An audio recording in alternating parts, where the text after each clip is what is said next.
There are crimes that, over time, slowly fade from public memory. Cases that eventually become just another old headline people barely remember. But then there are other cases that do the exact opposite. Stories that somehow grow darker with every passing year. More disturbing. More impossible to fully understand. And in Spain, there is probably no better example of that than the Marta del Castillo case. Because more than 17 years have passed. 17. And even today, we still don't know exactly what happened that night in Seville. We still don't know who was truly involved. We still don't know where Marta's body is. And the worst part is that the more time goes by, the more it feels like the complete truth may never come out. Because this case isn't just a murder. It's an endless chain of lies. Police lies. Judicial lies. Friends lying to each other. Families lying to protect someone. False alibis. Contradictory testimonies. Witnesses who, years later, admitted they had deceived the courts. And in the middle of all of that, a 17-year-old girl who vanished without leaving a trace. And there's something important to understand from the very beginning. The Marta del Castillo case didn't become so massive only because of how brutal the crime was.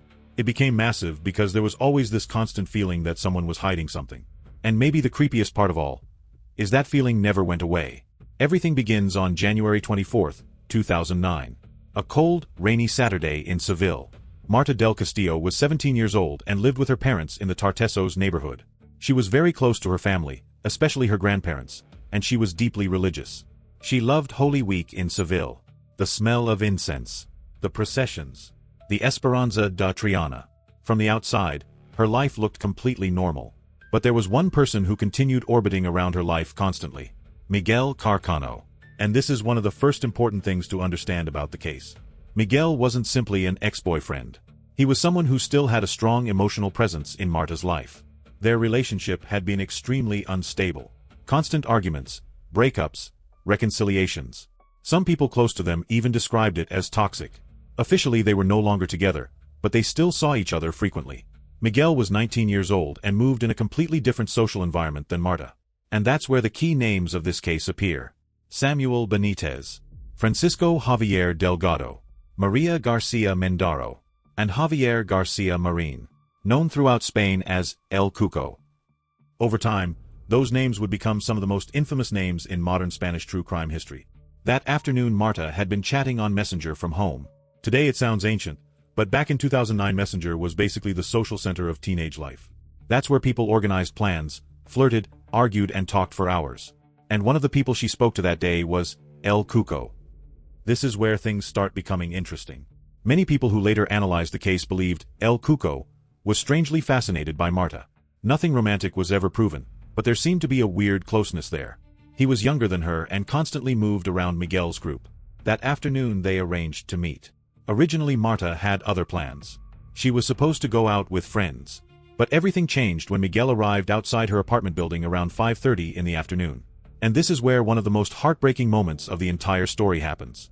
Antonio del Castillo, Marta's father, arrived home carrying grocery bags and crossed paths with them outside the building. Miguel was leaning against his scooter. Marta was about to leave. Antonio looked at the scene like any normal father would. He even mentioned later that he felt nervous seeing his daughter leave on the scooter because it was raining and the weather was bad.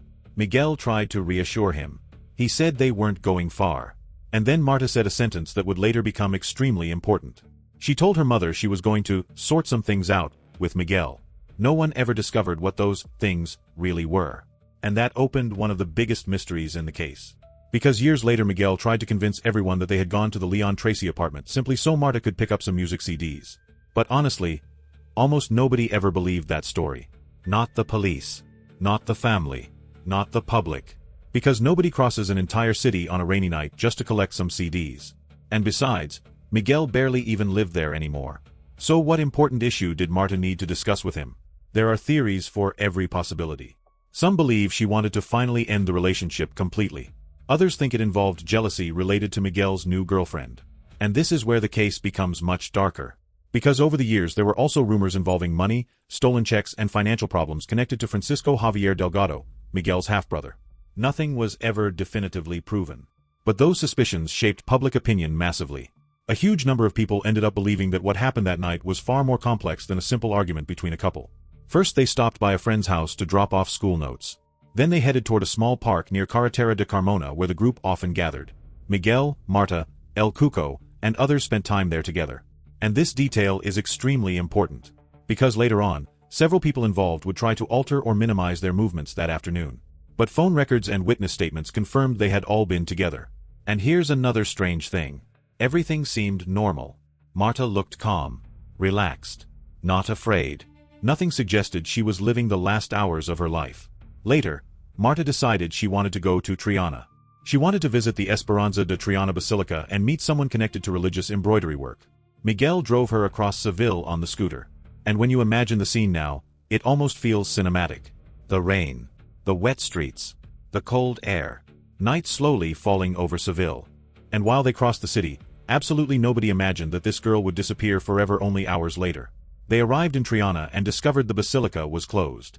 So Marta called a friend and arranged to meet near the Triana bridge. That friend later testified that he saw Marta with Miguel around 8 o'clock that evening.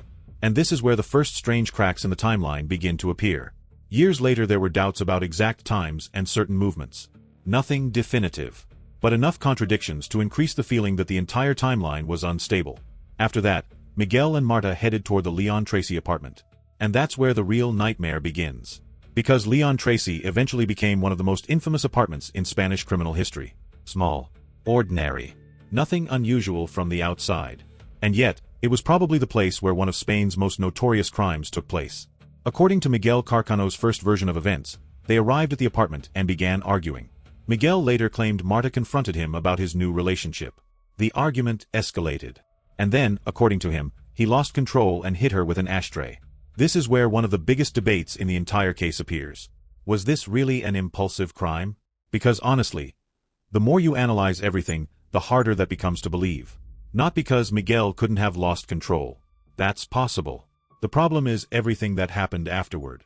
Because immediately afterward, strange phone calls, synchronized phone shutdowns and suspicious movements begin appearing. Things that feel far too coordinated for a spontaneous crime. And this is where we enter the darkest part of the story. The phone reconstruction. Because if there's one thing that completely destroys many of the official versions, it's the mobile phone activity. At 9:01 p.m., El Cuco sent Marta a text message saying, "Call me, I'm out of credit." That message later became incredibly important. Because there are only two possibilities. Either he truly knew nothing, or the message was deliberately sent to fake normality, as if to create the impression that Marta was still alive. And right after that, something even stranger happens. At 9:24 p.m., a phone call is made from a payphone near León XIII to Samuel Benitez. And then comes one of the creepiest details in the entire case. The phones belonging to Miguel Carcano, Samuel Benitez, and El Cuco all shut off almost simultaneously. All three. And they remained off for hours. Honestly, this is one of the strongest reasons many people believe there was coordination involved. Because 3 phones shutting down at the exact same time during a disappearance doesn't feel random. It feels planned. It feels like something was happening. And many people believe that exact moment marks the beginning of the body disposal. Because after that point, every version of events completely falls apart. Samuel later claimed he had spoken to Miguel. But the phone records never fully supported his story. And then comes another horrifying moment. Marta's mother starts worrying because her daughter hasn't returned home. She calls Miguel. No answer. She calls Samuel. And Samuel calmly tells her Marta had already been dropped off near home. It was a lie. And here comes perhaps the hardest thing to imagine. While the family was desperately searching for Marta, they may already have been disposing of her body. Antonio del Castillo immediately sensed something was wrong. So he personally went to León XIII. He arrived at the building, knocked on the shutters, called out, demanded answers. Nobody opened the door. Nobody answered. And this creates another huge contradiction. Because Maria Garcia Mindaro later claimed she had been inside the apartment studying that night. But Antonio insisted there were no lights, no movement and no sign of anyone inside. Later, several of Marta's friends returned to the apartment. Same result. Nothing. Complete silence. That led many people to believe several testimonies were fabricated solely to create alibis. And then comes one of the most disturbing witness statements in the entire investigation. A neighbor claimed he saw Miguel moving a wheelchair through the building during the early hours of the morning. The wheelchair theory has haunted this case for years. Because many believe Marta's body may have been transported that way. And honestly, it's a perfectly logical theory. Moving a body unnoticed inside an apartment building is extremely difficult. But using a wheelchair late at night could make it much easier. It was never definitively proven. But the detail stayed forever in the public imagination. And the more you analyze everything, the harder it becomes to believe Miguel acted completely alone. Because here's the reality. Making a body disappear for 17 years without leaving a single trace is incredibly difficult. Especially for a 19-year-old with no sophisticated criminal experience. And yet nothing was ever found. No clothing. No bones. No definitive DNA evidence. Nothing. And that's why many people began heavily suspecting Francisco Javier Delgado.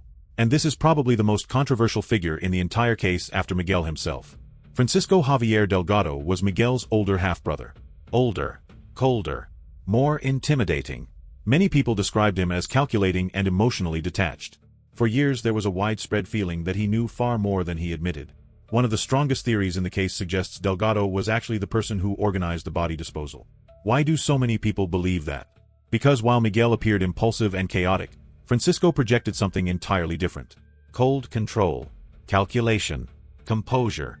Several phone records also placed him near key moments in the timeline. And some recorded conversations suggested he advised Miguel to stay silent. Still, he was acquitted due to lack of evidence. And this is one of the biggest frustrations surrounding the Marta del Castillo case. The difference between public suspicion and legal proof. Because socially, many people never fully believed certain suspects were innocent. But legally, prosecutors couldn't prove involvement beyond reasonable doubt. Then there's Samuel Benitez. Probably the strangest figure in the whole story. Because Samuel behaved with a level of coldness that deeply shocked Spain. He even accompanied Marta's father to report her disappearance while, according to the main theory, already knowing she was dead. That permanently shaped public opinion about him. Today Samuel keeps a relatively low profile. He was never convicted of murder and was acquitted. Then we have El Cuco. And this is where the case becomes even more surreal. For years he denied being at the apartment. For years he maintained a false alibi. And in 2022, he finally admitted he had lied. He admitted he had been at León XIII that night. His mother also admitted she lied to protect him. That changed public perception massively. Because it confirmed something terrible. Critical parts of the case had been contaminated by deliberate lies from the very beginning. And this raises another important question. If they lied about that, what else did they lie about? Because that's the biggest problem with this case. Every time a new lie appears, the entire story becomes unstable again. Even today. 17 years later. As of today, Miguel Carcano remains in prison and reportedly still has not received prison leave because he has never fully cooperated in locating Marta's body. In recent years he made headlines again after illegal electronic devices were discovered hidden inside his prison cell, leading to his transfer to another prison facility. And here's another important detail. Many people expected that, over time, Miguel would eventually confess everything. But that never happened. And honestly, that makes many people believe he may still be protecting someone. Or perhaps he simply enjoys controlling the uncertainty. Because as long as Marta's body remains missing, Miguel still possesses the one thing everyone desperately wants. The truth. And that may be the greatest power he still has. Meanwhile, Marta's family continues fighting.